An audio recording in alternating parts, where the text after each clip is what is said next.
Ayun mga goodness, trivia muna tayo. Alam niyo itong halaman na to na kulay lavender. Ang tawag dito ay, alam niyo ba kung ano tawag dito? Medyo malaswa.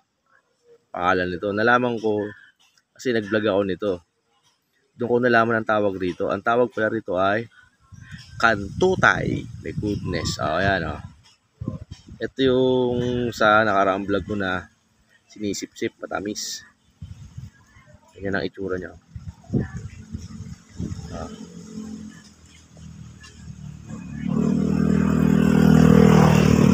Tawag daw dito ay kantutay.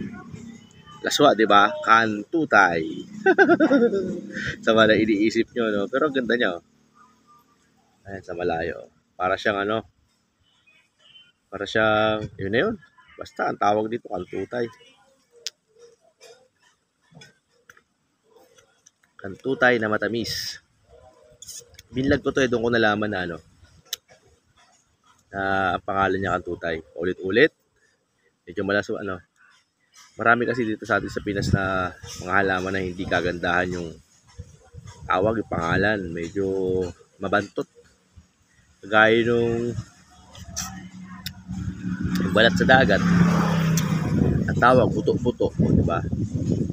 Diba? Tindi, buto-buto. Buray-buray. Ito naman kantutay. Yung bata kami, yung bunga nito. Bunga kasi nito pag nahihinog parang munggo. Bunga kami ng straw. Tapos sinusumpit. Sunod na vlog ko, papakita ko sa inyo. Napakasing hinog eh. Alam nyo na tawag ha. Ganda na itsura niya oh. Ganda na itsura niya. Kantutay.